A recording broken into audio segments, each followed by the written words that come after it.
கும்பராசி நேயர்களுக்கு வணக்கம். உலகத்தில் உள்ள அனைத்து கும்பராசி நேயர்களுக்கு வணக்கம். செல்வ கணபதி பகவான் அருளால் கும்பராசி நேயர்களுக்கு நன்மைகள் உண்டாகட்டும். ஜென்ம சனி நடந்து கொண்டிருக்கிறது. உங்களுக்கு ஜென்ம சனி. நேர்மையானவர்கள் நீங்கள். யாரும் உங்களை குறை சொல்லிவிடக் கூடாது என வாழும் உங்களுக்கு சோதனைகள் பல. ஜென்ம சனி. பிடிவாதம். கும்பராசி நேயர்கள் பாத்தீங்கன்னா, ஒரு கும்பராசி நேயரோட அப்பா என்கிட்ட தொலைபேசியில் பேசும்போது, என்னுடைய மகளும் கும்பராசி சதய நட்சத்திரம், என்னுடைய மகனும் கும்பராசி அவிட்ட நட்சத்திரம். இப்போ அதான் பாத்தீங்கன்னா 2 பேரும் பாத்தீங்கன்னா சண்டை போட்டுட்டே இருக்காங்க. இன்னொன்னு ரொம்ப பிடிவாதமா இருக்காங்க. எதை சொன்னாலும் அவங்க சமாதானம் ஆக மாட்டேன்றாங்க அப்படின்னு சொல்லுவாங்க. ஜென்ம சனி குழந்தைங்கன்னா வீட்டில் அப்படிதான் இருக்கும். நிலை மாறும், நேரம் மாறும், உங்க வாழ்க்கையில எல்லாமே நல்லதான் மாறும். பிடிவாதம் என்பதை தவிர்த்து விட்டால் பிரச்சனைகள் உங்களை அணுகாமல் இருக்கும். யாரா இருந்தாலும், பொதுவாகவே எந்த ராசியாக இருந்தாலும் பிடிவாதம்னு ஒன்று இருந்துட்டு போனோம்னா எல்லா பிரச்சனையும் தீர்ந்து விடும். பிரச்சனையும் வராது. கும்பராசிக்காரர்கள் கொஞ்சம் கோபக்காரர்கள், அடுத்தவர்களுக்கு உதவக்கூடியவர்கள், சட்டென்று பேசிவிடுவார்கள், நிர்வாக திறமை வாய்ந்தவர்கள், சனி பகவானின் ஆதிக்கம் பெற்றவர்கள். சனி பகவான் ஆதிக்கம் பெற்றாலே நேர்மை அதிகமாக இருக்கும். உழைப்பாளி, நல்ல உழைப்பாளி. நான் கும்பராசிக்காரர்கள் எத்தனை பிடிவாதம் இருந்தாலும் அதிகமான உழைப்பாளி, சோம்பேறிகளாக இருக்க மாட்டார்கள். ஆனால் நான் ஓடிண்டே இருக்கேன், வேகமா ஓடிண்டே இருக்கேன், ஆனா நின்ன இடத்துல நிக்கிறேன், என்னால ஒண்ணுமே செய்ய முடியல. குரு பகவானை வழிபடுங்கள். நவகிரகத்தில் இருக்கக்கூடிய குரு பகவானுக்கு தீபம் ஏற்றி அர்ச்சனை செய்து ஒரு முறை வழிபட்டால் எல்லாம் சரியாகும் என்பதல்ல. தொடர்ச்சியாக வழிபடுங்கள். உங்கள் ஜாதகத்தில் திசைகள் மாறும், கிரகங்கள் மாறும், தசா புத்திகள் மாறும், அந்தரம் மாறும். அந்த நேரம் உங்களுடைய குரு வழிபாடு உங்களுக்கு யோகங்களை கொடுக்கும், வாரி கொடுக்கும். இது பொதுவான பலன்கள் தான். கும்பராசியில ஒவ்வொன்று இருக்கவங்களும் இருக்காங்க. அதுதான் தசாநாதன் வலிமையாக இருந்தால், ஜென்ம சனியாக இருந்தாலும், அஷ்டமத்து சனியாக இருந்தாலும், ஜென்ம குரு, ஜென்மத்தில் ராகு கேது எதுவாக இருந்தாலும் அவங்களுக்கு ஒன்றும் பெருசா பாதிப்பு தெரியாது. சுய ஜாதகம் வலிமை இல்லாமல் இருந்தால்தான் அவர்களுக்கு பாதிப்பு அதிகம். இப்போ அவிட்ட நட்சத்திரக்காரர்கள் பாத்தீங்கன்னா, அவங்க செவ்வாய் திசையில இருப்பாங்க. அடுத்து அவங்களுக்கு வரக்கூடிய திசை ராகு திசை. அதுக்கப்புறம் பாத்தீங்கன்னா குரு திசை. குரு திசைக்கு பிறகு சனி திசை. சனி திசைக்கு பிறகு புதன் திசை. அதன் பிறகு கேது திசை. அதுக்கப்புறமா சுக்கிர திசை. ஒவ்வொரு திசையும் ஒவ்வொரு வேலைகளை செய்யும்.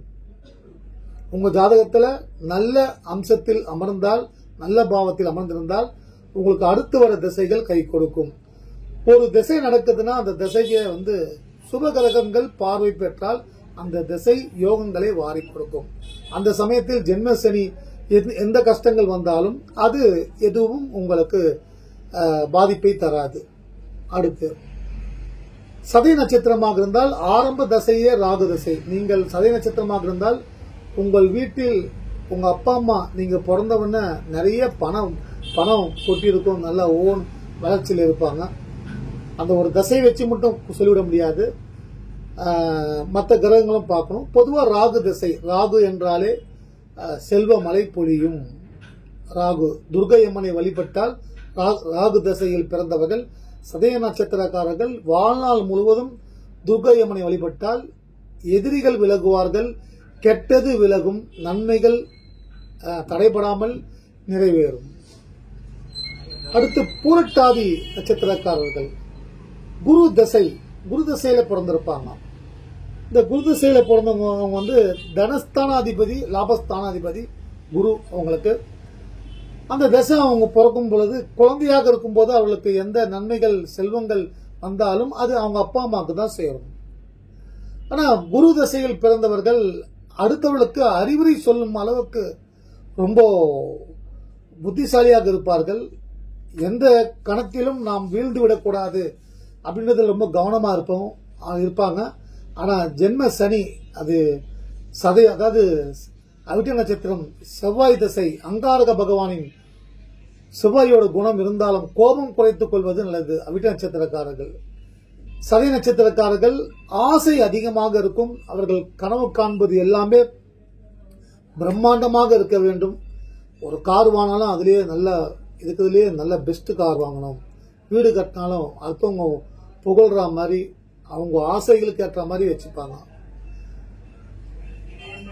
பூரட்டாதி நட்சத்திரக்காரர்கள் அவங்க ரொம்ப அறிவாளியாக இருப்பார்கள், புத்திசாலியாக இருப்பார்கள்.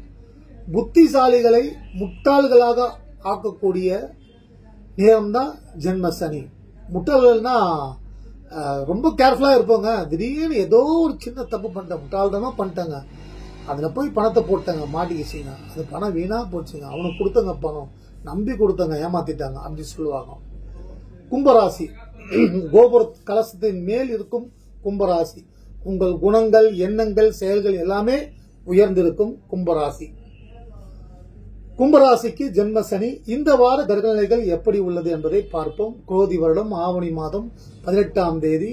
இன்று பிரதமை திதி, நேற்று அமாவாசை, இன்று பிரதமை திதி. பூர்வ நட்சத்திரம். இன்றைய நட்சத்திரத்தில் பிறந்தவர்கள் எல்லாமே சுக்கிர பகவானின் அம்சம் நிறைந்தவர்கள். சிம்ம ராசியில் பிறப்பார்கள். இன்று பிறக்கும் குழந்தைகள் எல்லாமே, அதுவும் அந்த குழந்தை பிறக்கும் பொழுது அவர்களுக்கு உங்கள் வீட்டில், கும்பராசி வீட்டில் சிம்மராசி மகனாகவோ அல்லது உங்கள் மனைவியே சிம்மராசியாகவோ, அதாவது ஆணாக இருந்தாலும் பெண்ணாக இருந்தாலும் இந்த நேரம் சுக்கிர பகவானின் அம்சம் நிறைந்த குழந்தைகள் பிறந்தால் யோகம். அடுத்து மகர ராசிக்கு சந்திராஷ்டமம். கும்பராசி வீட்டில் நண்பர்களாக, உறவுகளாக, மிக வேண்டியவர்களாக இருந்தால் அல்லது பணிபுரியும் இடத்தில் ரொம்ப நெருங்கியவர்களாக இருந்தால் அவர்களிடம் கொஞ்சம் கவனமாக பேசுவது, கொஞ்சம் ஒதுங்கி இருப்பது தற்போது நல்லது. இந்த 2 நாளுக்கு அப்புறமா நல்லது நடக்கும். இப்போ ஜென்ம சனி, ஜென்மத்தில் சனி பகவான் அமர்ந்துள்ளார். உங்கள் ராசியில் 30 வருடங்களுக்கு பிறகு சனீஸ்வர பகவான் உங்கள் ராசியில் அமர்ந்துள்ளார். அவர் மீண்டும் ஜென்ம சனி வராத பாடுபடுத்துதுப்பா. நான் என்னுடைய வாழ்க்கையை நோக்கி ஓடினே இருக்கிறேன், ஆனா நின்னிடத்துல நின்று இருக்கேன், எந்த முன்னேற்றமும் இல்லை, தொடர்ச்சியாக வீழ்ச்சி வருது, என்னை எதுவுமே செய்ய முடியல, கையை கட்டி போட்ட மாதிரி இருக்கு, யாரோ என்ன கட்டி போட்ட மாதிரி இருக்கு அப்படின்ற, கையை கட்டி போட்ட மாதிரி இது எதுவுமே செய்ய முடியல. நான் செய்யும் பணிபுரியும் இடத்தில் நான் எந்த தொழில் செய்தாலும், எந்த வேலை செய்தாலும் அதில் ரொம்ப நம்பர் 1 இருப்பேன். ஆனா எனக்கு கிடைக்கக்கூடிய அங்கீகாரம், அந்தஸ்து, மரியாதை எதுவும் கிடைக்கவில்லை. அப்படியே போராட்டமா இருக்குது. சனீஸ்வர பகவானுக்கு எல்தீபம் ஏற்றி வழிபடுங்கள். உங்கள் ராசிக்கு தனங்களை, செல்வங்களை கொடுக்கக்கூடிய குரு பகவானுக்கு அர்ச்சனை செய்து வழிபடுங்கள். வாரம் குரு பகவானை வழிபடுவது யோகம் உண்டாகும். அடுத்தது பாத்தீங்கன்னா ஆஞ்சநேயர் பகவானை வழிபடுவதன் மூலமாக ஹெல்த் இஷ்யூ இல்லாம இருக்கும். ஆஞ்சநேயர் பகவானை வழிபட்டால் விபத்துக்கள் ஏற்படாது. அறுவை சிகிச்சை, உடல் நலம் பாதிப்பு இதெல்லாம் வராம இருக்கணும்னா ஆஞ்சநேயர் பகவானுக்கு துளசி அர்ச்சனை. ஓம் ஸ்ரீ ராமதூதாய மகாதீர ருத்ரவீரிய சமத்பவ ஸ்ரீ ஆஞ்சநேய கர்ப்ப சம்பூத வாயுபுத்திராய நமஸ்துதே, அல்லது ஓம் ஸ்ரீ ராம ரமேகி ரமே ராம மனோரமே சகஸ்திரநாம தத்துல்யம் ராம நாம வரானானேன், அல்லது ஓம் ஸ்ரீ ஹரி மர்கடாய ஹனுமந்தாய வாயு குமாராய ஸ்ரீ ராமதூதாய அஞ்சனா மமோசம் குரு சுவாகா. ஏதாவது ஸ்லோகங்கள் தெரிஞ்சா சொன்னா அல்லது தெரிஞ்சு சொன்னீங்கன்னா, ஒரு மந்திரம் சொன்னதுன்னா, மந்திரம்ன்றது ஒண்ணுமே கிடையாதுங்க. மந்திரம்ன்றது ஒரு சமஸ்கிருத மொழி.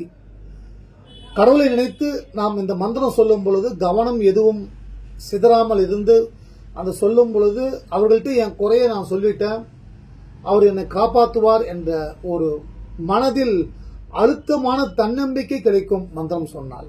அவ்வளவுதான். மற்றபடி இது சொன்னாதான் நல்லது நடக்கும்னால கிடையாது. நீங்க சொன்னாலும் உங்கள் வாழ்க்கையில் என்ன நடக்கணுமோ அது நடந்து கொண்டே இருக்கும். புதிய வாய்ப்புகளை தேடி, புதிய முயற்சிகளை தேடி ஓடிக்கொண்டே இருங்கள். நல்ல மாற்றம் வரும்.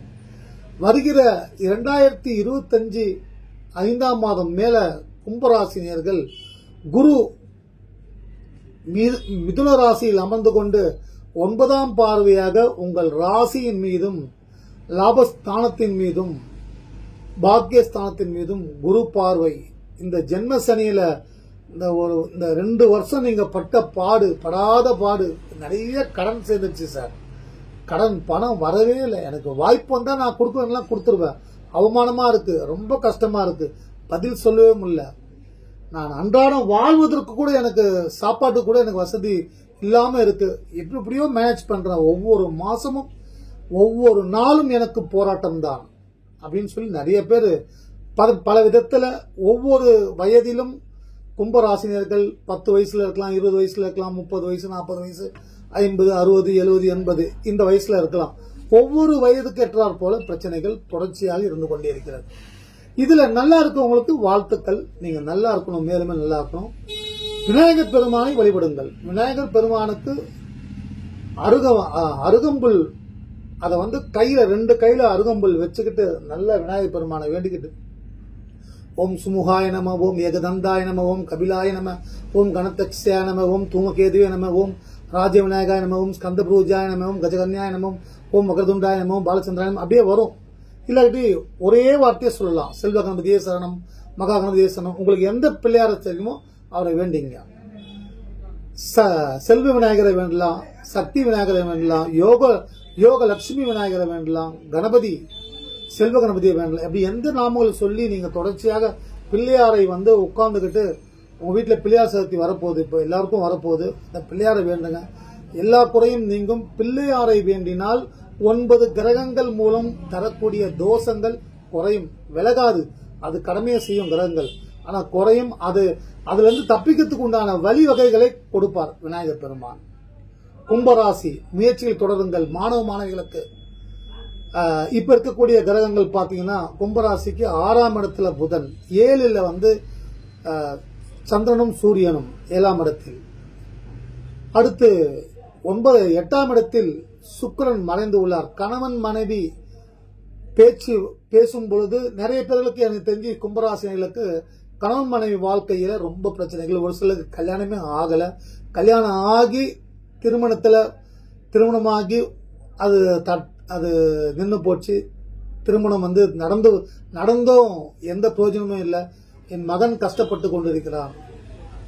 20 நாள் கல்யாணம், பொண்ணு பிரிஞ்சு போச்சு, பொண்ணு வரவே இல்லை. அல்லது 1 வருடம் டைவர்ஸ். இது மாதிரி அந்த ஒரு 40 வயசுல கூட சண்டை போட்டுன்னு பிரிஞ்சிருக்காங்க. என்னுடைய குழந்தை குட்டிங்கெல்லாம் எடுத்துன்னு போயிட்டாங்க என் மனைவி.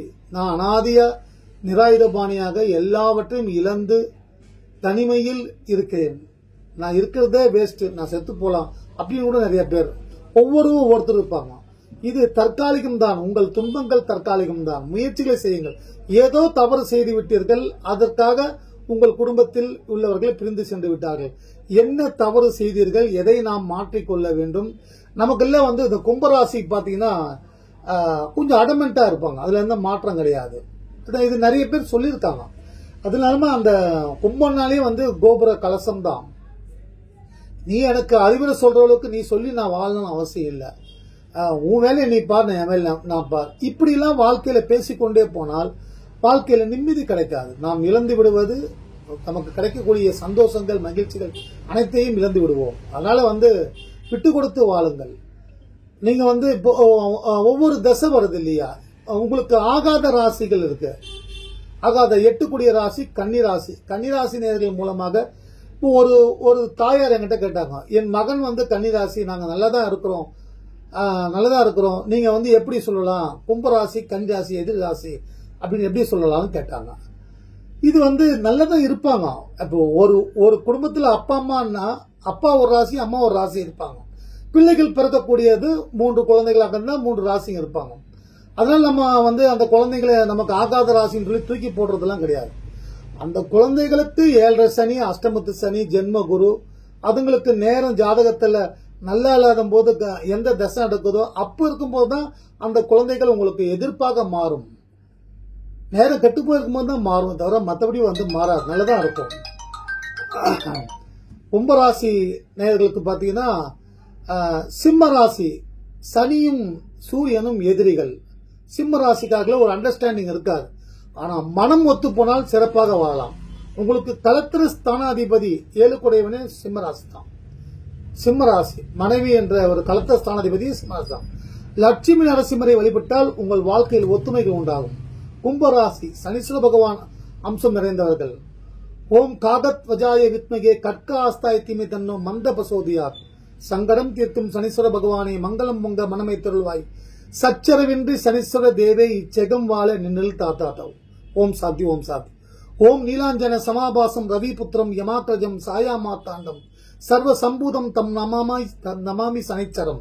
இப்படி ஏதாவது உங்களுக்கு சனீஸ்வர சுலோகம் தெரியுங்கன்னா சொல்லி வேண்டுங்க, தீபம் ஏற்றி வழிபடுங்க, முயற்சியை செய்யுங்க, தொடர்ச்சியாக முயற்சி செய்யுங்க. இந்த புது வருடம் உங்களுக்கு வந்து புது பாதையை காட்டும், புது வாழ்க்கையை காட்டும், வெற்றிகளை காட்டும். திருமணமாகும், திருமணமாகாதல் திருமணமாகும், குழந்தை இல்லாதவர்களுக்கு குழந்தை பாகியம் உண்டாகும், மறுமணத்திற்காக காத்திருப்பவர்களுக்கு மறுமணம் உண்டாகும், திருமண வாழ்க்கையில் பிரச்சனை இருப்பவர்களுக்கு பிரச்சனை விலக லட்சுமி நரசிம்மரையும் குரு நவகத்தில் இருக்கக்கூடிய குரு பகவானையும் வழிபடுங்கள். கும்பராசிற்கு அதிகமாக நன்மையை செய்யக்கூடியவர் குரு பகவான். குரு பகவானும் சனி பகவானும் நண்பர்கள். இப்போ குரு பகவான் வந்து 4ஆம் இடத்தில் சுகஸ்தானத்தில் அமர்ந்து உள்ளார். குரு பகவானுக்கு தீபம் ஏற்றி வழிபடுவது உங்கள் வாழ்க்கையில் வெளிச்சம் உண்டாகும். அடுத்து ரொம்ப எதிரிகள் அதிகமா இருக்காங்கன்னா பிருத்திங்கரா தேவி, அன்னை காளிகாம்பாள், அது மாதிரி ஒரு சக்தி வடிவங்களை, காளி வடிவங்களை வழிபடுவதன் மூலமாக எதிரிகள் விலகுவார்கள். எதிரிகள் விலகி நண்பர்களாக மாறுவார்கள். பதவி உயர்வு, சம்பள உயர்வு ஏற்பட குரு பகவானை வழிபடுங்கள். கிரகங்கள் மறைந்திருந்தாலும் அந்த தெய்வத்தை வழிபடும் பொழுது அதற்குண்டான நன்மை நமக்கு நடக்கும். கும்பராசி மனம் தளர்ந்து விடாதீர்கள். நீங்க எந்த துறையில் இருந்தாலும் சரி, நீங்க வந்து காவல்துறையில் இருந்தாலும் சரி, அரசு பணியாளர்களாக இருந்தாலும் சரி, இல்ல ராணுவத்தில் இருந்தாலும் சரி, மருத்துவர்களாக இருந்தாலும், ஆசிரியர்களாக இருந்தாலும், கார் டிரைவர், எந்த ஒர்க்கு நீங்க பண்ணாலும் சரி, இல்ல கலைத்துறையில் இருந்தாலும் சரி, முயற்சி செய்து கொண்டே இருங்கள். கதவை தட்டிக்கொண்டே இருங்கள். ஒரு நாள் உங்களுக்கு வேண்டிய கதவு திறக்கப்படும். உங்கள் பாதை சிறப்பாக வெற்றிக்கு செல்லக்கூடிய பாதை உங்களுக்கு கிடைக்கும். அதன் மூலமா நீங்க வாழ்க்கையில மேலுக்கு வந்துடலாம். உடல் நலம் சரியில்லாதவர்கள் 50-60 வயதுக்கு மேல தன்னம்பிக்கை விடுங்க. வாழ்க்கையில ஜெயிக்கணும். முயற்சிகள் செய்து கொண்டே இருங்கள். உங்க வேலையை ஏதாவது ஒரு வேலை, 60 வயசுல நான் ரிட்டையர்மெண்ட் ஆயிட்டு சொல்லிட்டு வீட்டில் இருக்காதீங்க. நோய் பிடிச்சிக்கும். நீங்க செய்யக்கூடிய வேலையை செஞ்சுக்கிட்டே வாங்க. அது எந்த நோய் வராம இருக்கணும்னா, ஆரோக்கியமா இருக்கணும்னா நம்ம உழைக்கணும். 60 வயசுலயும் அந்த 60 வயசுல நீங்க உழைச்சுன்னா பணம் கிடைக்கும், உங்களுக்கு ஆரோக்கியம் கிடைக்கும், வீட்டுல மரியாதை கிடைக்கும். அடுத்தவர்களை நம்ம நம்பி இருக்க வேண்டிய அவசியம் இருக்காது. கும்பராசினியர்கள் வாழ்க்கையில் வெற்றி பெற, சந்தோஷம் பெற சனீஸ்வர பகவான் அருளாலும் ஐயன் விநாயகர் பெருமான் அருளாலும் உங்கள் வாழ்க்கையில் மகிழ்ச்சி உண்டாகட்டும். நன்றி, வணக்கம்.